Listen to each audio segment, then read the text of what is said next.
Namaste. Among the contemporary issues in relation to Sanatan Dharma, we take up today an issue which is ancient and modern at the same time.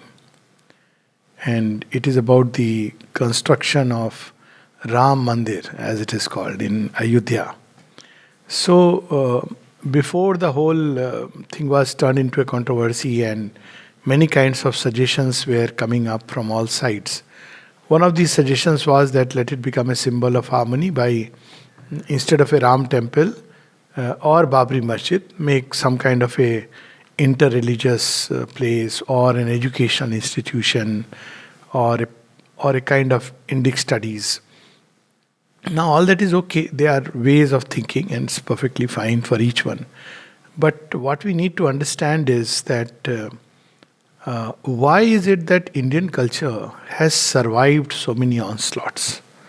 So, very often, when this question, this is a fact because all other cultures have been overrun by either Christianity or Islam, and both came to India, tried their best by force, farce, and lure, and various kind of attractions. But in the process, both of them, to an extent, got Hinduized, if I may use the word. The way the festivals are celebrated here, and many of them, they developed many things which are more indigenous and Indic. So, what really is the strength? Normally, when we speak about it, we speak about the Vedas and the Upanishads.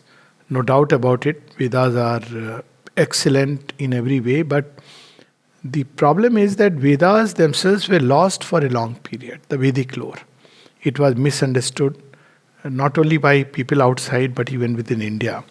So while Vedas as a background, yes, and it's also true that there were a number of saints and sages and seers who realized the same truths and put them in their own language, local dialect, or for instance, the entire Sikh movement. If you see Ek Onkar, it starts with that, and Alak, then Satnam, all of them are straight from the Vedas, Vedic lore. So this way, the fire of the Veda, the aspiration was kept alive. But for a common person to connect with high kind of mysticism is not an easy task. At the same time, in other religions and traditions, why they got broken was because there was a whole shell of rituals and ritualistic occult practices and ritual practices with which the modern wave could not connect. So we again see that got broken. To imagine gods and goddesses with animal kind, at the same time certain rituals like in Egypt, Rome, Greece, it was difficult to connect with the Greek gods, for example. It's very difficult to connect with them. You can believe them, disbelieve them, offer a prayer, etc., etc.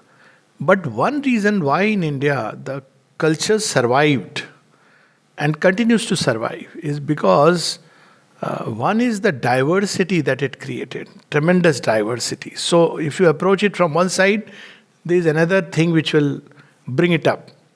So it was not related to one single set of practices or one kind of ritualistic behavior or one book or one founder, but many approaches. So it's very difficult to demolish a diverse culture which from many angles is approaching the one reality. But also because it tried to make a ground connect with people. So because ultimately that's how the people connect. They don't know about the Vedas and Upanishads, they know. I have grown up in a household of Vedas and Upanishads, but my connect was not really through the Vedas and Upanishads. Even the Gita was there and I had read it, but it didn't feel so intimate. But what felt intimate was Ramayana and the Mahabharata. It's something so amazing. So immediately you connect with the characters, they become contemporary, they become relevant, and it does something to you in very practical terms. And it places before you an ideal which is at one level very tangible.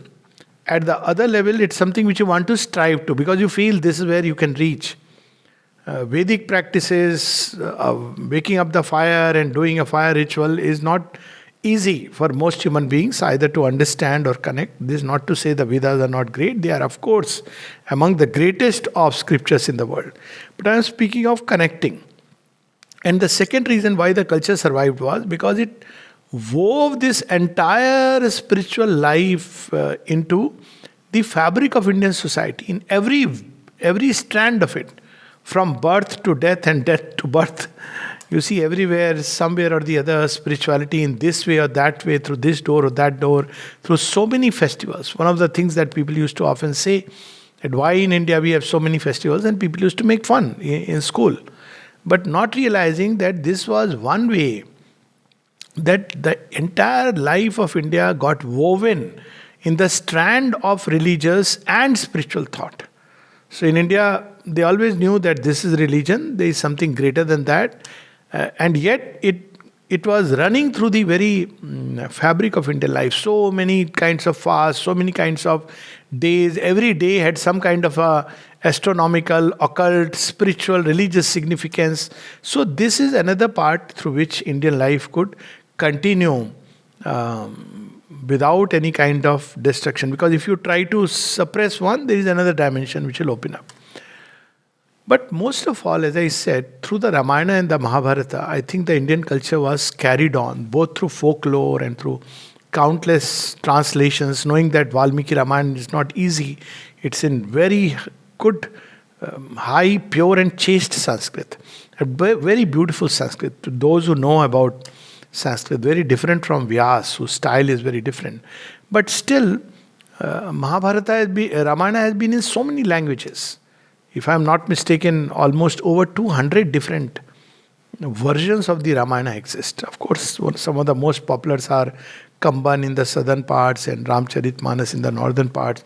So this kept the flame of Sanatan Dharma alive. And as I said, there is something very tangible which they kept before man as goal. So they were different. As you evolved, goals continued to go further and further. So we see in the story of Dashavatar, and among them Ram and Krishna stand as two very interesting pillars or signposts of Sanatan Dharma. So where does Ram stand? Ram stands at the gateway between the animal and Rakshasic come Asuric nature. So he humanized them. So Ram is a very tangible human. He is not human, he is of course the avatar, but he presents before us the ideal human being. This is something exemplary and I think extraordinary, because he is portrayed as somebody with an ideal filial love, ideal perfect obedience to parents, and whose love for parents is so unstinted. He is portrayed as an ideal husband. That last part we'll come to, as an ideal friend.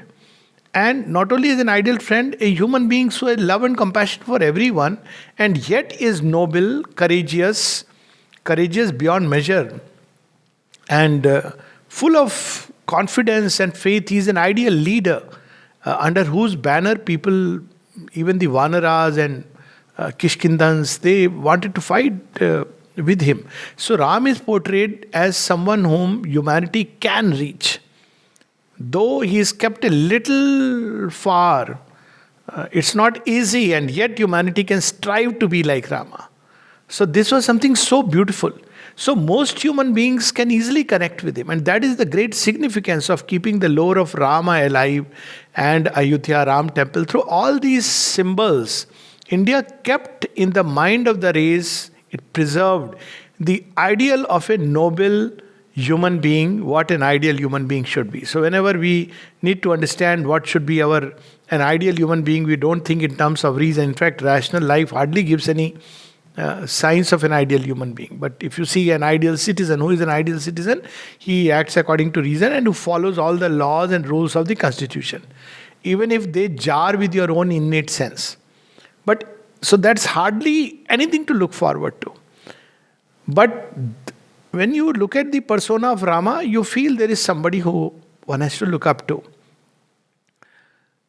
At the same time, the other pillar is Krishna. When you have become a human being who is very sattvic, illumined mind, all courageous, always wanting to have a checklist of the right things, righteousness. He's a paragon of Dharma, so to say.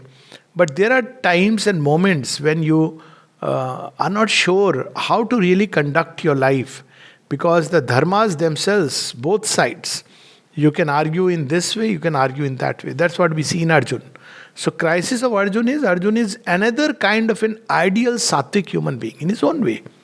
He lives by the edicts of the age. He's a noble, he's an Aryan, he's among those who are very skilled, he's courageous, he's all those qualities he has embodied in his own way.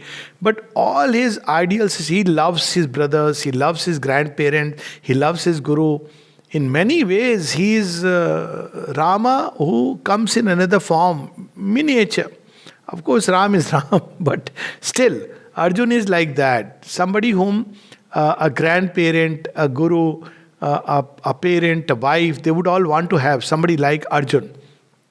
But Arjun is unable to resolve certain dilemmas which relate to Dharma. Dharma, as we have said, is the core issue of Indian thought. And then we see Krishna. Now, Krishna is superhuman. Krishna is complex. Krishna is when we are human, but we can realize its own failings and limitations. So we see that there is Rama, there is Krishna. Krishna is superhuman, Rama is more human, and within humanity, his superhumanity glows in the background. In Shri Krishna's life, the superhuman is in the forefront, and the human self is largely fading into the background. And with Sri Aurobindo, we see that he sums up the human and the superhuman and takes it to another level altogether. So when we come to Rama and Rama's character, the way it is portrayed, he becomes a highest Aryan type to whom we all would want to become. And that's why it's so important to preserve these ideals, because not all of us are ready for either for a purely rational religion and rational life can never find a complete acceptance in human consciousness, for the simple reason that we are not just mental beings. We have a heart, we have dynamic parts, and a purely rational life will end up drying the very springs of love and ananda from the heart. And it's never going to work out. Whatever our belief may be, we'll end up fighting, because reason, analysis, at the end of the day, divides. You will take one ideological position and the ideological position. And therefore, we need a comprehensive picture of a person who has an ideal ethic. He reasons out. In Rama, we see the higher buddhi operating at every level. At the same time, he is a person who is emotionally not subdued, but he is emotional. Valmiki's Rama is, his emotions flow so much in abundance. And all shades of emotions he undergoes. At the same time, his dynamic life parts are very strong and noble and all these qualities. So it's so important to keep this in the memory of the race through Ramayana, through these significant landmarks. And I feel that Babur, the first invader from the Mughals who destroyed the Ram temple, it was an occult act, because Rama was the glory of India, and destruction of the temple was a symbol that now that glory is eclipsed. It literally went underground. And when that glory is eclipsed, there is a long period of time, which we see Mughal invasions and the British invasion, where that glory is eclipsed. Ram cannot be removed or destroyed, but his glory is eclipsed. And then we see now today with the revival of the Ram temple, it's coming up. We can see simultaneously a rise of India. So these are not just coincidences or insignificant events. And leaving aside the political connotations and overtones and undertones behind it, I see in the building of the Ram temple in Ayodhya a revival of the ancient glory of Bharatvarsh. And it's important because humanity must have a very tangible ideal to hold on to. So, with this little background, I just want to read today, because we have done talks on Ram and different aspects. And as I said, this question we have taken up about abandoning Sita. Well, for Ram, Raj Dharma was beyond everything else. He had come to establish an ideal king. He is an ideal son, he is an ideal brother, he is an ideal husband in every respect. But for him, he came to establish what an ideal king should be. That's why, till today, when we speak about an ideal kingdom, we don't speak about Krishna Rajya. We speak about Ram Rajya. And it is said about Ram Rajya that Daihik, Daivik, Bhautik Tapa, Ram Raj Kahuni Vyapa. There was no suffering in that era. Ram took all the suffering upon himself. He silently suffered. But he ensured that all the subjects met with a fair and equal chance. So we see in Ram a beautiful combination of socialistic ideals, modern socialism. We see in Ram the beginnings of a worldwide love where all kinds of creatures he takes in his folds. Even the Rakshasa and the Asura, when they are repentant and they want to change their ways, he takes them. We see in Ram a king who goes beyond the boundaries, but not to create his own kingdom, but to liberate those people, establishes their Vibhishan, for example, or Sugriv in Kishkinda, and then comes back to his kingdom. He is not there to create a kind of hegemony as an empire. We see also in Ram the highest standards of public probity. So whatever applies to the common citizen must apply to Ram. Whatever the rules of the day are, he applies them to himself much more strictly and stringently. So in many ways, he's set those standards for King Raj Dharma, which I think till today are unsurpassed. So there is a lot to learn from him. And as I said, why it is called as Ram Raj, because for any ill in the kingdom in ancient times, this was a understanding which is based on something very true, profound and occult, that a king was responsible for whatever was happening in the kingdom. And we see the mother pointing this truth that when something happened in a group and the captain was there, captain meaning thereby the ashram physical education captain, she would hold the captain responsible for either ways, because the state of consciousness of the captain affects the group life. So in Rama's kingdom, whenever something happened, he would look within himself. It was he who had to change. And if he changed towards perfection, it helped the kingdom. Leaving aside the fact that it sets automatically for people. So to say it this way, that as they say, generosity or virtues begin from home. So he followed the way of top-down leadership, which is how it should be. Not that those who are below, they must be freed from corruption while I'll continue and then I'll touch the top. His leadership is, Ram as an ideal leader is a top-down leadership. He must be without blemishes. Then the rest, automatically his immediate ministers and so on and so forth, right down to the last person, would automatically, it will trickle down from above below. So all these and many more about Ram, which we have discussed in different talks. But today I want to take up two little passages from Sri Aurobindo's translation from Valmiki Ramayana, whom Sri Aurobindo has highly appreciated. He has spoken of Valmiki, Vyas and Kalidas as the three masters of Indian literature. And he says that even if all the rest were gone and these three remained, they are enough to put India in the highest ranks of what India was and what India yet can be. So Valmiki, that's another subject, Valmiki and Vyas. But today we'll just take up two small little passages. And why this is very interesting, because Sri Aurobindo takes up a passage from Valmiki's Ramayana, which is about Ayodhya. So now we see a lot of revival is taking place, regarding Ayodhya. Not just the Ram temple, but Ayodhya is changing. But what was the Ayodhya of those times? How it is described? It also speaks about the richness and opulence of India. And it's important to remember it. Otherwise, we have developed this idea that either on one side, India is bhuke nange log, people who are stricken with poverty. On the other side, the ascetic ideal. But Ascetics were there, but the general public, for the general Indian, the ideal was not asceticism, but a life based on dharma, even if it is rich and opulent life. So here is a description, and the chapter is titled An Aryan City. Kaushala named a mighty country there was. So, of course, this is history. Ayodhya was part of the larger kingdom called Kaushal.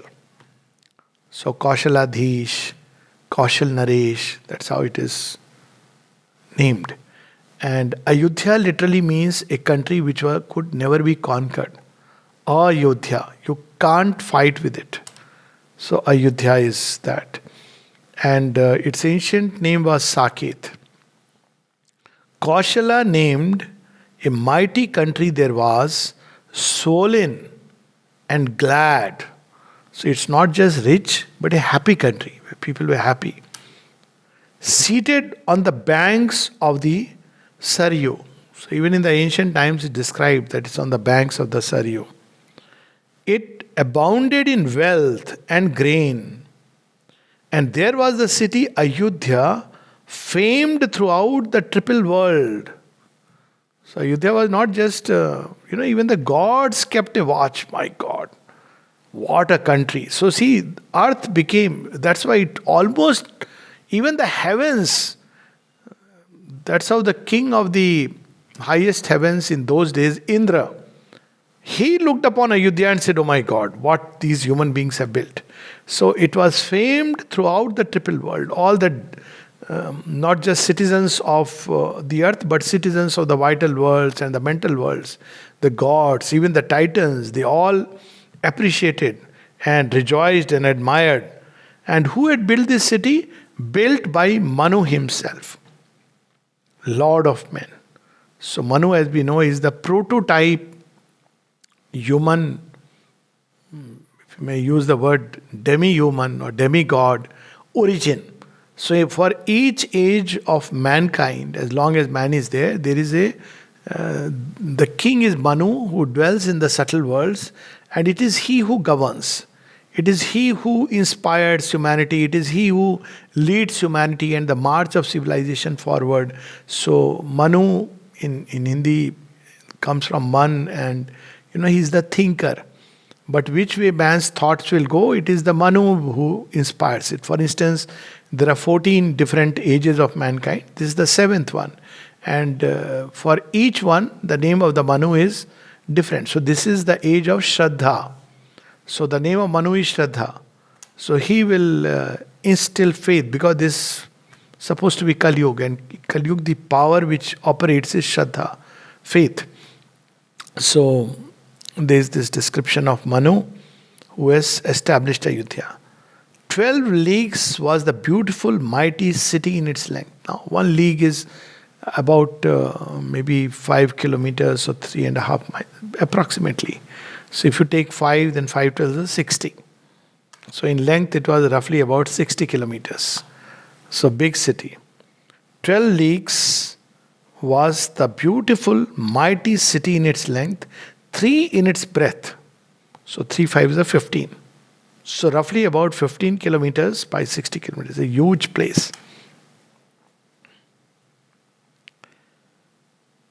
Large and clear-cut were its streets.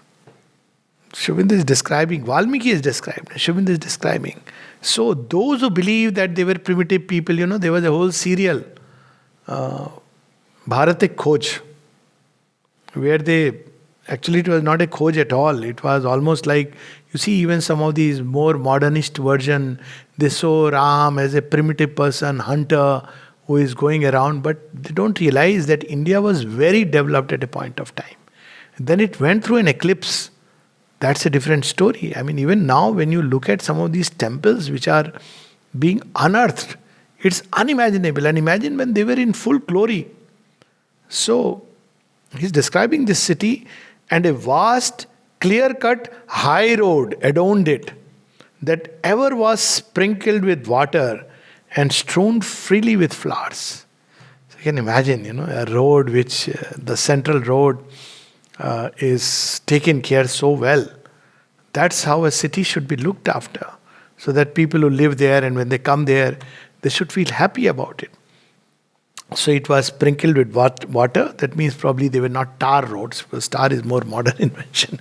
They were roads which were made of normal earthly soil, but it was well looked after. Then comes another description. Dashrath, increasing a mighty nation, people that city. So the king is Dashrath. And we know Dashrath belongs to the Ikshvaku clan. The clan which was most famous for holding or keeping its promise. So that's how Dashrath, he is mighty. We know he had fought for the Devasur Sangram, in which Kekeyi was his partner, who had saved him literally when he had once entered into a swoon, and hence the boon that he had given. Dashrath, increasing a mighty nation, people that city, increasing a mighty nation. So he was constantly making it more and more prosperous, inwardly and outwardly. Like a king of the gods in his heavens. So this was the original, always this idea that not to go away to heaven, but to make earth a heaven. This was the ancient ideal. A town of arched gateways, he made it. So there were several gates leading to different directions, like we have, when you go out of Pondicherry, you have those toll tax naka, but there are no toll taxes. Now you are entering Pondicherry. So there were those gates through which you could enter and move out. So there were arched gateways, he made it, and wide were the spaces between its shops. So it was not a crowded place. So it was, everything was in abundance, distances, everything was taken care of. Full was it of all machines and implements, and inhabited by all kinds of craftsmen, and frequented by herald and bard. So it was a place where all kinds of craftsmen, artisans, poets, thinkers, they were welcomed. And that's how in ancient India we see that, it was not debate the way we understand. It was another kind of free speech, but they invited people who had risen to great heights, poets of fame, men who were great thinkers. They were called to the city, and then the kings would sit in an assembly and there would be an exchange of thought. It didn't mean that everybody in the streets starts speaking whatever he feels like. That was not the ideal. I mean, people can speak what they wish to, but this was the ideal. So we see bards visited it, heralds visited it, those who were coming from other countries. A city beautiful of unsurpassed splendors. Lofty were its bannered mansions. It was, see the opulence and the richness. So mansions were not small little hutments or flats with, matchbox style high-rise buildings. No, they are mansions and with nice banners. Crowded was it with hundreds of slaying engines of war. So it was well in might. So that's why Ayodhya was known as Ajeya. Nobody could ever conquer it. So we have that description also. Military-wise it was strong, industry was strong. The king was both noble and courageous and wise.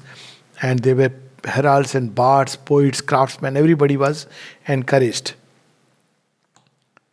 And in all quarters of the city, there were theatres for women. So, talk about liberality. There were theatres for women, and there were gardens and mango groves. So, this is something we must develop in India. See, he has given the ideal idea. We are talking about smart city. How about taking this as a replica? We can have a digitally connected city, but we need to have gardens. We need to have those lovely parks, mango groves, where people could go and feel fresh, because it releases beautiful positive energy. It's not just about being net connected. In fact, that's the least important. That's important, but it's not that the whole country should be linked. That's one dimension.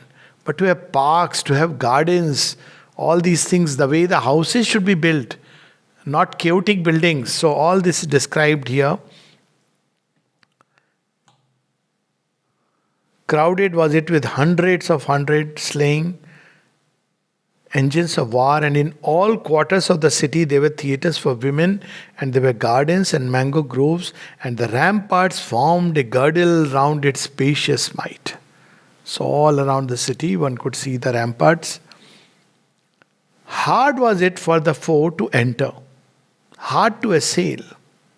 So this is why it was Ayodhya, because you just couldn't enter and assail that kingdom. Well protected, well guarded.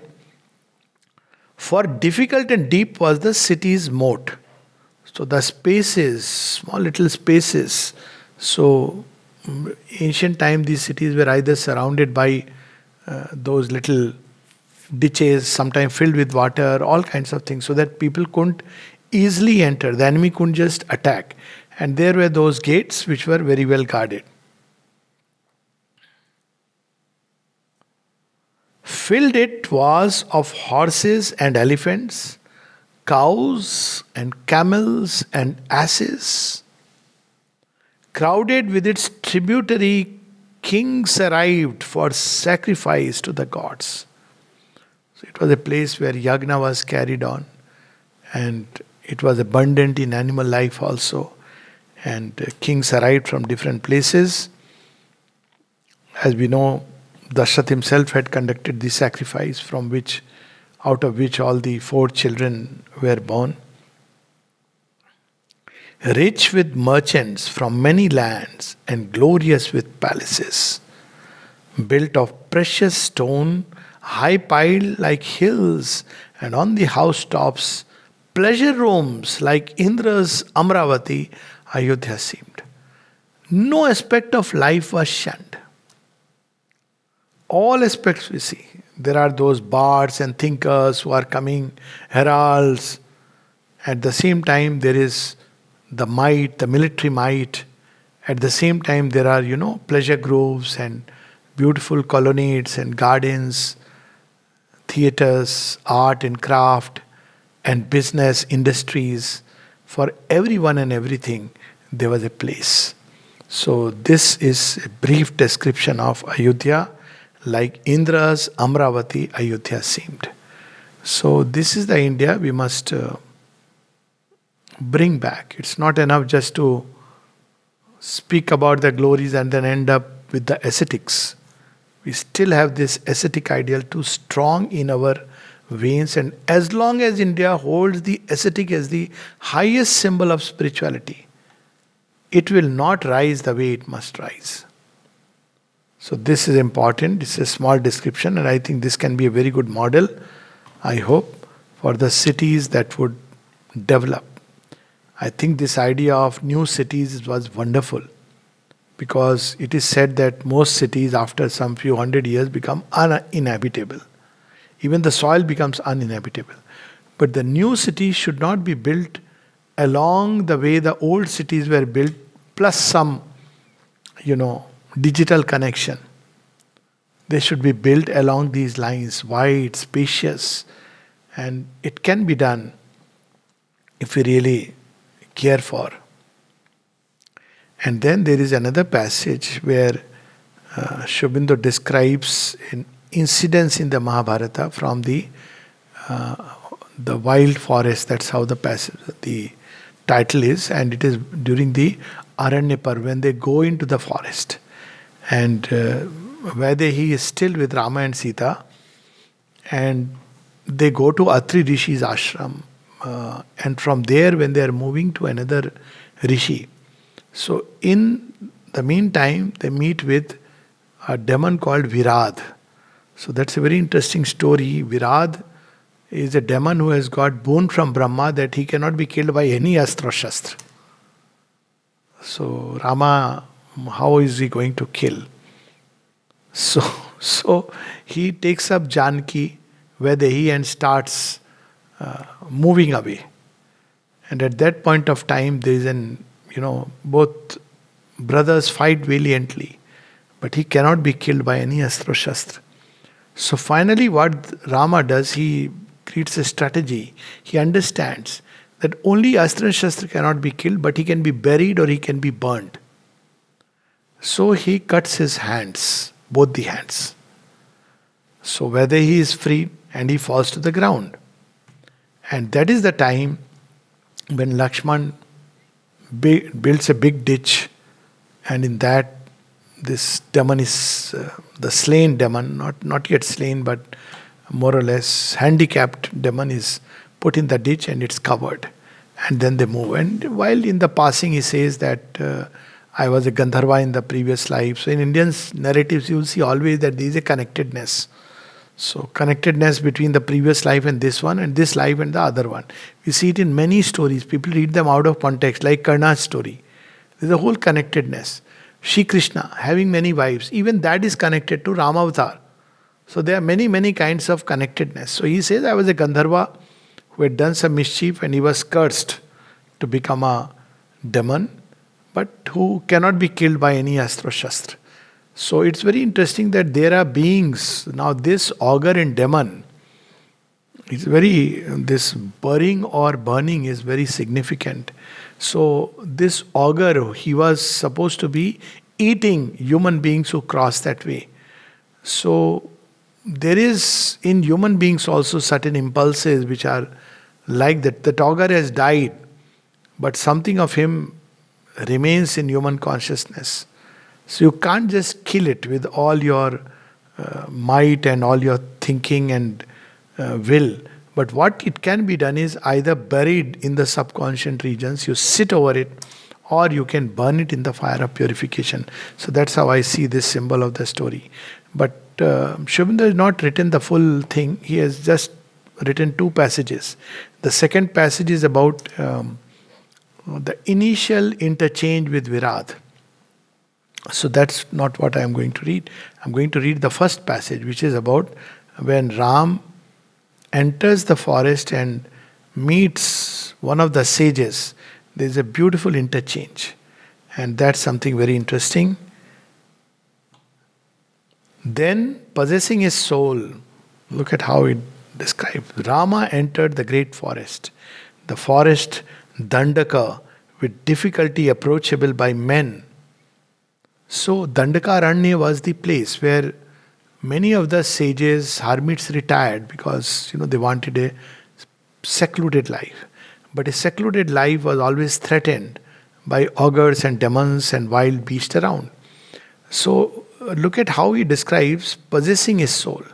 When you enter a space which is dark, dangerous, full of all kinds of things, so Rama makes sure that he is filled with his soul strength. And beheld a circle there of hermitages of ascetic men.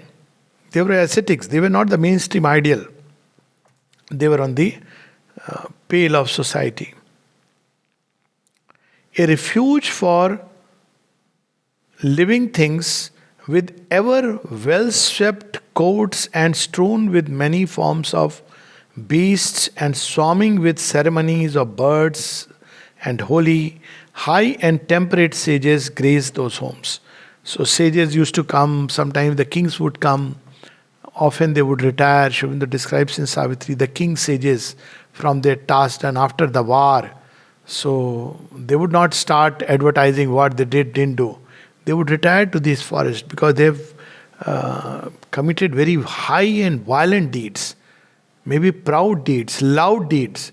So they needed to enter into these spaces to recoup their soul. So after such deeds, they would come into these places. Like it's a way of Indian life. I don't know how it is in the Western world, but kings, presidents, no more kings, but prime ministers, they visit these founts.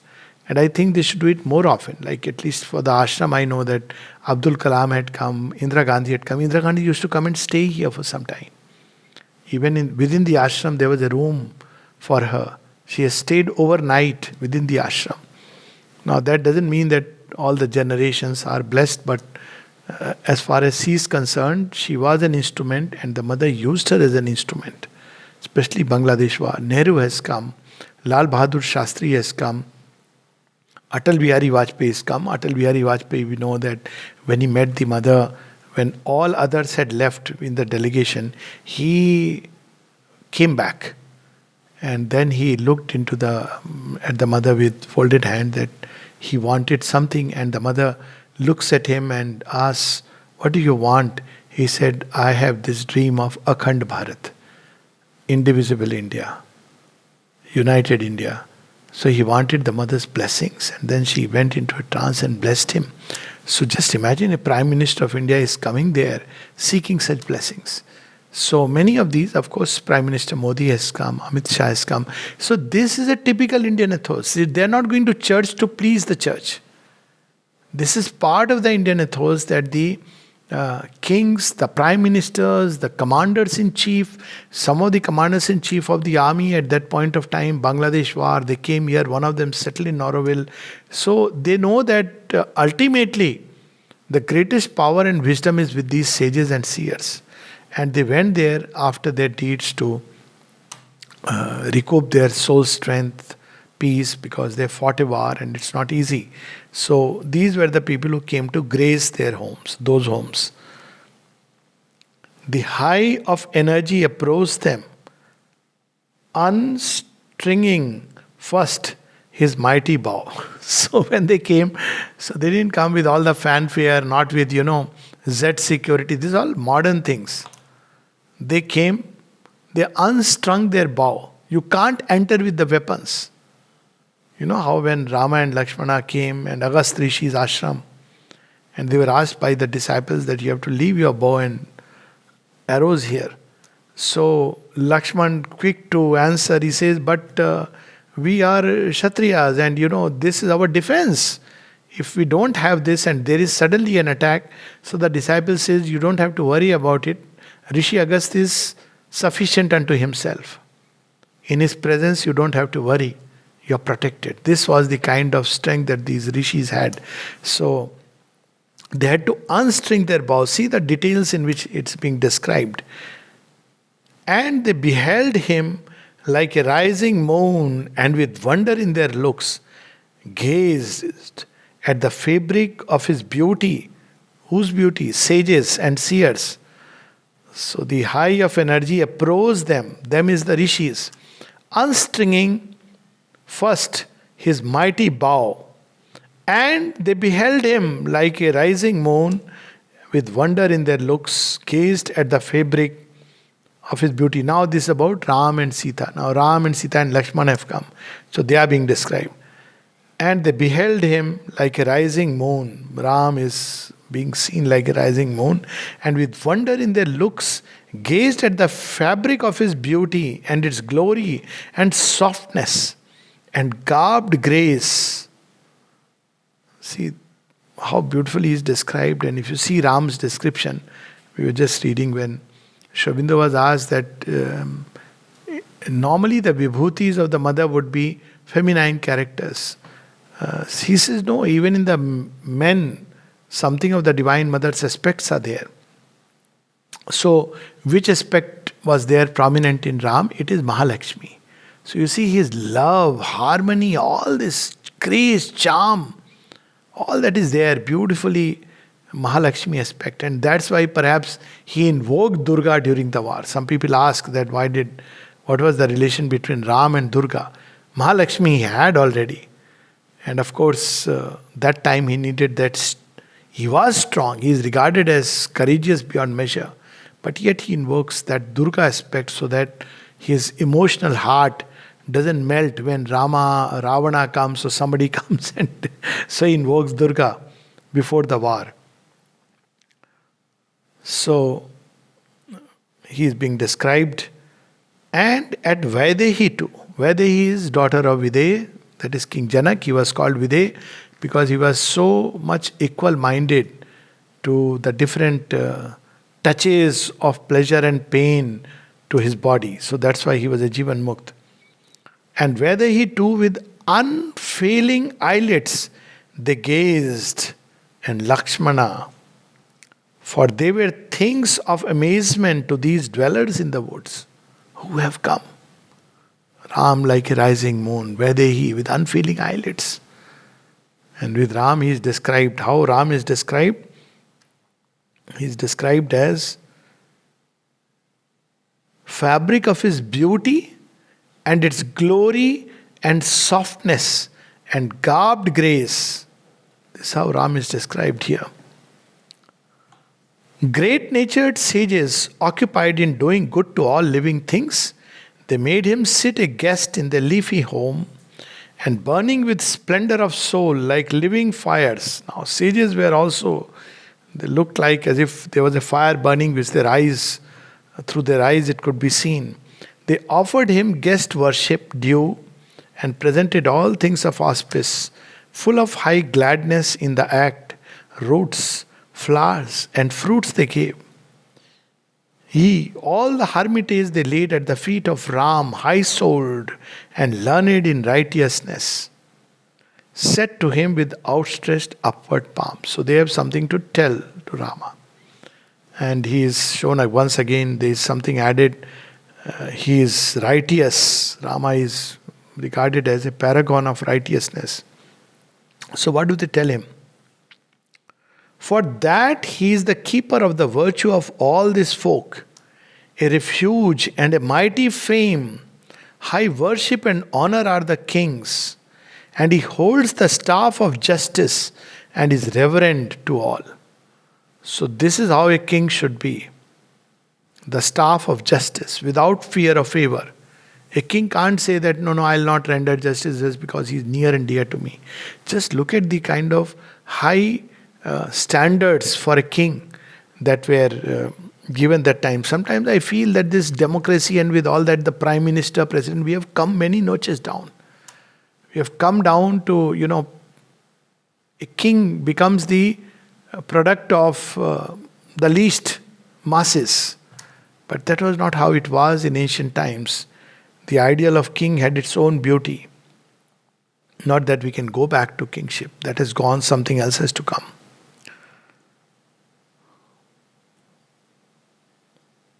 Okay.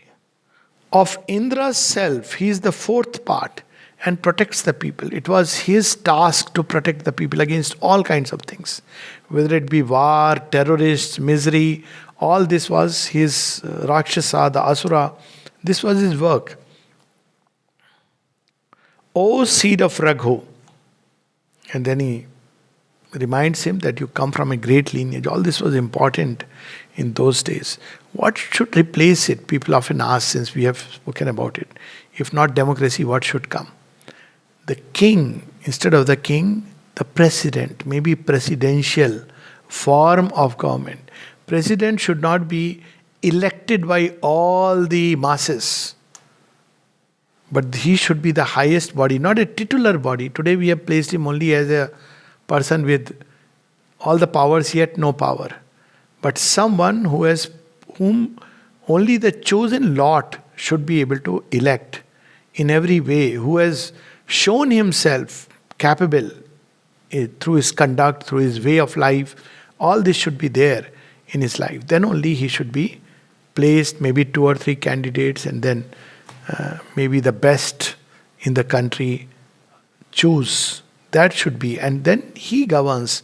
And all the rest can follow democracy if one likes. But this is how at least the top man should be, not simply an elected member. And maybe he should not belong to any party.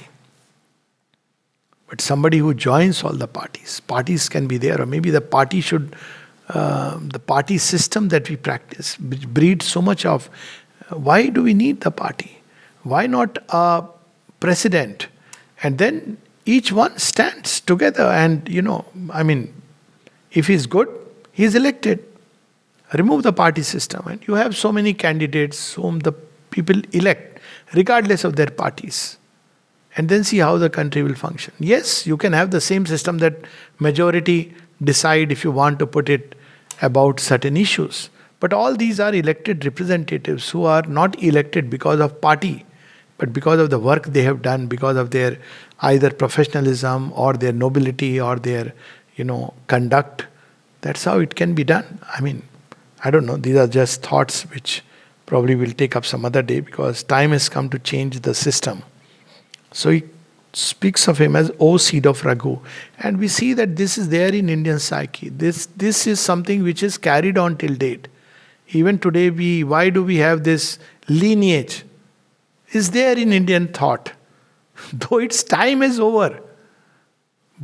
And no doubt, heredity carries a truth, but sometimes a truth which beyond a point has to, there is nothing more important than your deeds and ultimately who you are inside.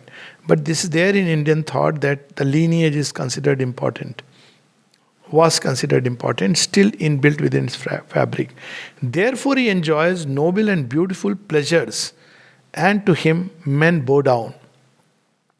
Thou shouldst protect us, then, dwellers in thy dominion. So he says, your responsibility, he greets him, all good, blessings will go, but you should protect us. Thou shouldst protect us, then, dwellers in thy dominions. For whether the city hold thee or the wilderness, still art thou the king and the master of the folk. So this is the logic that Ram gives when in the forest. He slays many demons in Dandakaran. From here the whole journey starts. And when people tell him, why are you doing it? He says, because I have come as an emissary of the king. And this is part of my dharma. Otherwise, why would you actually kill these people who have their own way of life? Thou shouldst protect us then, dwellers in thy dominions. But we, O king, have laid by the staff of offense. So it's not that they were not powerful, these rishis, but they have chosen to lead a life where they are not going to engage in these kind of violent deeds. Like Vishwamitra, Vasist, he could bring out armed armies, armed men, from Kamadhenu. But they would rather not use that power for these purposes, unless it's really necessary, because they are striving for something greater and higher. But we, O king, have laid by the staff of offense, we have put anger from us and desires of the senses. And in politics, you need these things. That's why when Shobinda withdrew, he says, India is not ready for the kind of politics that I may give. And I don't want to engage in that kind of politics because he had other things to do. So they have put forth anger and desires of the senses, and it is thou must protect us always. Ascetics, rich in austerity, but helpless as children in the womb. So this is what they tell Ram, that we are leading a life of, like ascetics, we are far away. Even these ascetics, they have enough to take care of those who come as guests. But they say that we can't engage in, because the moment they engage in any kind of fight or war, there will be anger, there will be other things which will come up. They have left that life behind. So they say that though we have gained purity, though we have gained soul strength, but though we have gained moral strength, but what we do not have is the physical strength and the strength that would slay the demons and the Rakshasa and the Asura. So that's why Shobindu speaks of the new age which is going to come, that we must have not only Brahma Tej but also Shatra Tej. In ancient times, the two were segregated because that was the kind of ideal. Brahma Tej was with ascetics and seers, Shatra Tej was with the Kshatriya rulers. They had another kind of Tej. They were also, in their own way, they were performing the sacrifices and growing in strength. But in the times that are going to come, one must have both Brahma Tej and Shatra Tej. So this is Rama, many more things. So it's so important to get back to the subject. Somebody asked me, Rama is still worshipped in India. So my answer was, as long as man lives upon earth, Ram will be worshipped, revered, and held as an ideal for those who are still laboring under the harrow of the Pashu, the Vanara, the animal nature, and the Rakshasic and Asuric nature. Ram is for them still the benchmark and the standard. As long as kings are far from the ideal that ancient India had placed before us, Ram will still continue to be the beacon, the pallbearer of what a king or a ruler should be. So these are two things in which Ram is unparalleled. And of course, all this glory of Rama, even with regard to the family, the nation, of course, he sacrifices family life for the sake of the nation.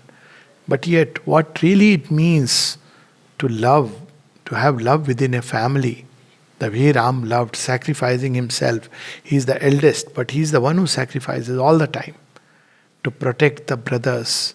And in every way, he shows the perfect example of a perfect leader of humanity. So, on this day of Ram Navami, we just thought we'll remember the truth of Rama. And of course, Rama himself, who continues to exist. Because once an avatar comes, he never really leaves the earth. And he continues to inspire mankind that yet needs him. And I must say, there are a large chunk of humanity which is not ready for Krishna, leave aside Shri Aurobindo, but yet needs Rama as their ideal.